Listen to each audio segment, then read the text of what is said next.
Have you ever stood in front of a mirror quietly examining every flaw, every detail of your body, wondering when exactly you started disliking what you see?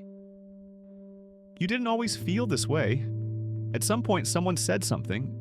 Maybe it was a careless comment from a friend, criticism from family, or a subtle remark from someone you admired.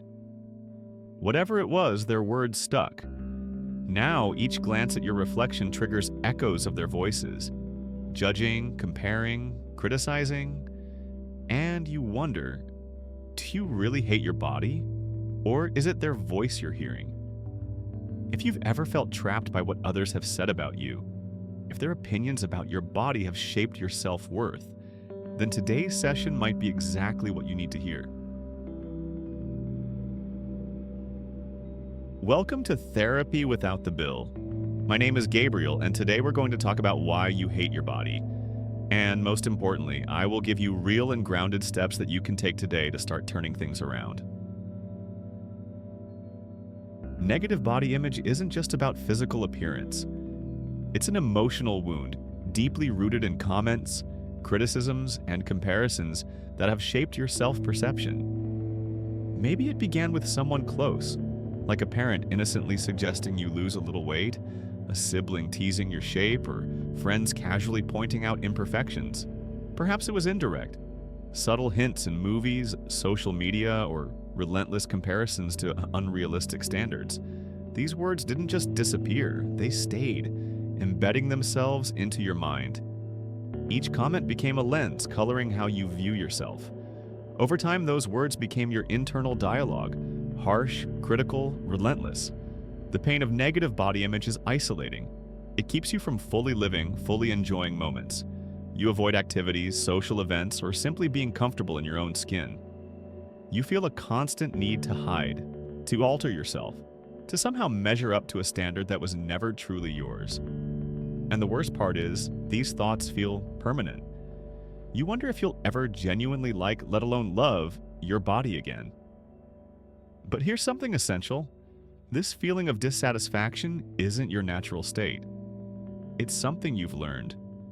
Your body isn't the issue, it's the critical voice of others that you've internalized as your own. There's a reason other people's comments have such profound power over how you see your body. It's called internalization. Psychologically, internalization occurs when repeated criticisms or judgments from significant people or societal messages become ingrained in your self-perception, shaping your beliefs as if they were your own. This process begins early, often in childhood or adolescence, when our minds are most receptive to outside influence. When someone important to you, such as a parent, friend, teacher, or even peers, comments negatively about your appearance, it can imprint deeply. Because humans naturally seek approval and validation, especially from those we trust or look up to, negative remarks easily become internal scripts replayed repeatedly, long after the original comments have faded away. Another major contributor is social comparison. Society sets unrealistic standards of beauty and physical appearance through media, celebrities, and online influencers. Constant exposure to these ideals makes you subconsciously measure yourself against impossible standards, making your perceived imperfections feel exaggerated and unacceptable. Additionally, your brain is wired to focus on criticism more intensely than praise. It's a survival mechanism known as negativity bias. You naturally remember negative feedback more vividly, making even a single harsh comment linger indefinitely, overshadowing countless positive remarks. Understanding this helps you realize your dissatisfaction isn't genuine self-hate. It's conditioned, a learned response shaped by voices that were never yours to begin with. Once you clearly understand this, you're able to start reclaiming control over how you see and feel about yourself. Here's the most powerful realization you can make today. The critical voice inside your head, the one tearing apart your appearance, highlighting every flaw, isn't actually yours. It's the echo of someone else's judgments. It's a borrowed voice, internalized from the comments, comparisons, and criticisms that others have placed upon you. So ask yourself right now, whose voice is really speaking when you look in the mirror? Is it your genuine opinion? Or is it a parent's harsh remark from childhood, a friend's careless teasing, or society's impossible standards talking? The truth is, your authentic self has no reason to hate your body. The real you, the person beneath years of external judgment, knows your worth is independent of appearance. You were never born criticizing yourself. You learned it from others. When you clearly separate your genuine voice from the critical one borrowed from others, something incredible happens. You reclaim the power over your self-image. You're no longer the passive recipient of someone else's negative opinion. Instead, you're the active creator of your self-perception. From today onward, every time you notice negative self-talk creeping in, pause and ask, whose voice is this really? Is this truly what I believe or something I've been conditioned to accept? You have the power to rewrite the story you tell about your body.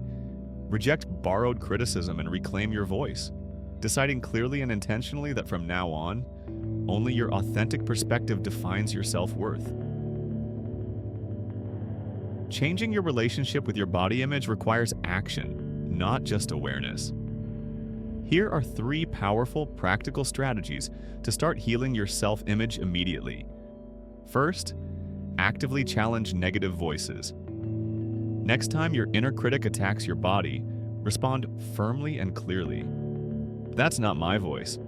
I reject this criticism because it isn't mine.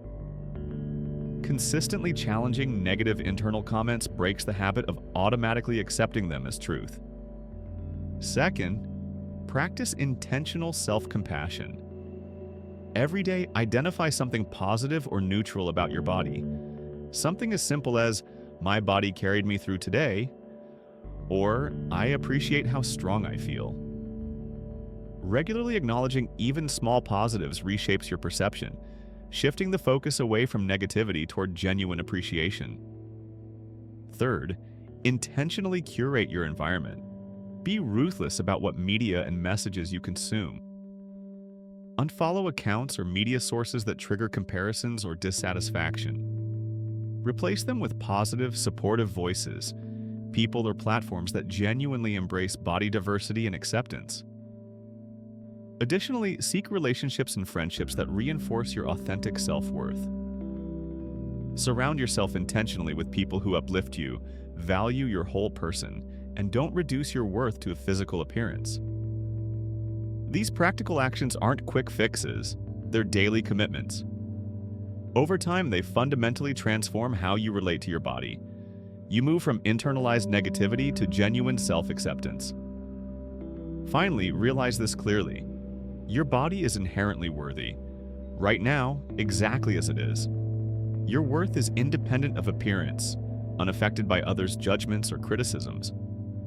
True acceptance isn't conditional. It doesn't require you to change anything physically.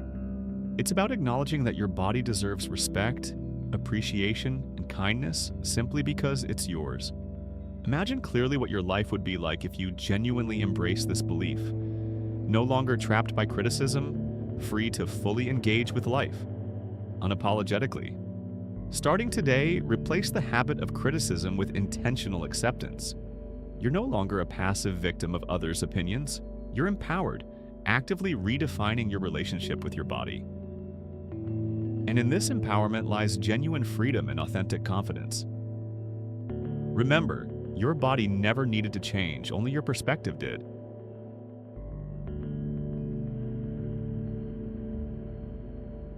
If you liked this session, if it helped you, or if it moved something inside you, subscribe, leave a like, or a comment. There are many more sessions available and many more on the way. And who knows, one of them might just arrive when you need it most.